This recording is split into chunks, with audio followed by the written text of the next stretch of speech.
Matthieu chapitre 2. Jésus étant né à Bethléem en Judée, au temps du roi Hérode, voici des mages d'Orient arrivèrent à Jérusalem et dirent: Où est le roi des Juifs qui vient de naître?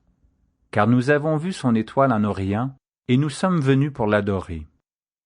Le roi Hérode, ayant appris cela, fut troublé, et tout Jérusalem avec lui. Il assembla tous les principaux sacrificateurs et les scribes du peuple, et il s'informa auprès d'eux où devait naître le Christ.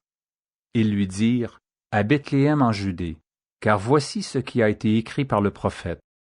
Et toi, Bethléem, terre de Juda, tu n'es certes pas la moindre entre les principales villes de Juda, car de toi sortira un chef qui paîtra Israël mon peuple.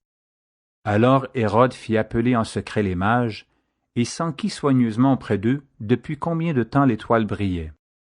Puis il les envoya à Bethléem en disant: Allez, et prenez des informations exactes sur le petit enfant. Quand vous l'aurez trouvé, faites-le-moi savoir, afin que j'aille aussi moi-même l'adorer. Après avoir entendu le roi, ils partirent.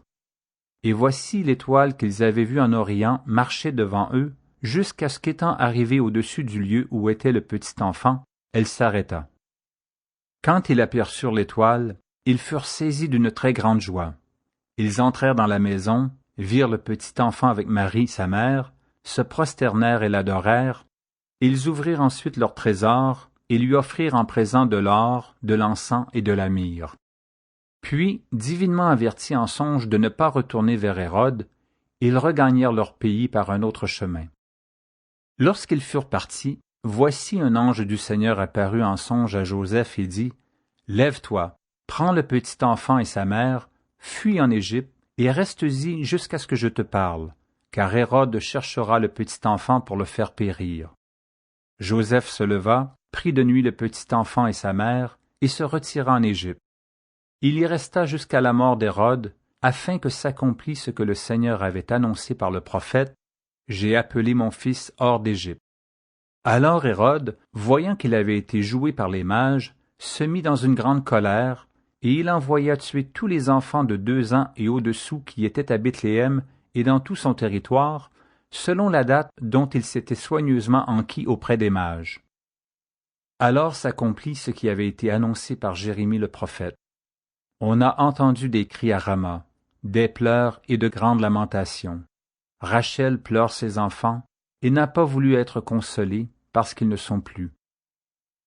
Quand Hérode fut mort, voici un ange du Seigneur apparut en songe à Joseph en Égypte et dit: Lève-toi, prends le petit enfant et sa mère, et va dans le pays d'Israël, car ceux qui en voulaient à la vie du petit enfant sont morts. Joseph se leva, prit le petit enfant et sa mère, et alla dans le pays d'Israël. Mais ayant appris qu'Archélaüs régnait sur la Judée à la place d'Hérode son père, il craignit de s'y rendre, et divinement averti en songe, il se retira dans le territoire de la Galilée et vint demeurer dans une ville appelée Nazareth, afin que s'accomplisse ce qui avait été annoncé par les prophètes: il sera appelé Nazaréen.